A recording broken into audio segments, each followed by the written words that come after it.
Let's talk now to Joe Mackie, employment law partner at Burlingtons, because we talked about the whole situation around reform and the question that Sarah Pochin put to Keir Starmer last week in the House of Commons about banning the burka. Kemi Badenoch came out and said bosses should have the right to ban staff from wearing burkas and other face coverings in the workplace.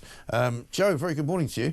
Morning, Mike. Big area this, I know, but I mean, just seen Donald Trump ban face masks for use anywhere near these riots that are going on in California. I mean, do employers have the right to tell their workers what to wear to work? If it's a proportionate means of achieving a reasonable aim, yes, they do. And schools in this country have already succeeded in doing so, with a teaching assistant who was told to remove her burqa and niqab, which is the face covering, which covers everything but your eyes. And that was supported in the courts because the proportionate aim, the legitimate aim, was that the children could understand what she was saying and could communicate with her. Yes. By showing her face. And that's what Badenoch's saying. She wants people to be able to communicate and see their faces. And that is reasonable in law. Sure. And I mean, I know, I seem to remember in the midst of time, there have been a couple of cases like this that have been challenged, haven't they? That's right. And I can't remember whether they won or lost. You?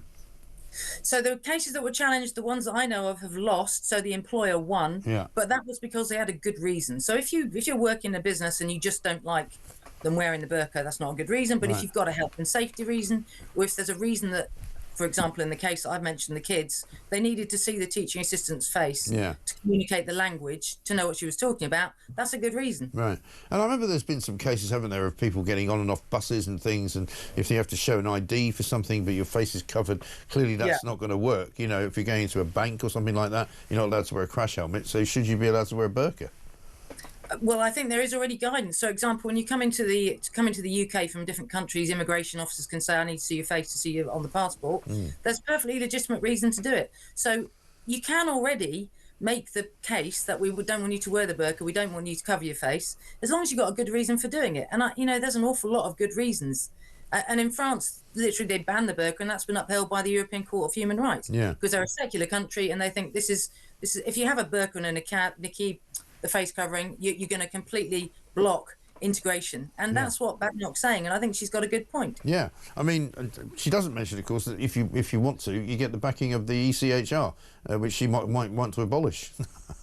Yeah, absolutely right, yeah. I mean, that's one of the things that that they're talking about, is they don't want an Equality Act, they don't want a Human Rights Act. I think that will backfire on them. I think there's a lot of sense in it. It's just that we tend to hear about the really extreme views, which we don't like. And actually, there's a lot of sense. Yeah, well, that's the trouble. I mean, we've got the problem here where we've got too many, sort of bleeding heart lawyers, but they're all making a reasonable amount of money out of it because of the fact that they can get legal aid as well. I mean, the story in the Sun today: £1 million a week going south because of all these legal aid cases.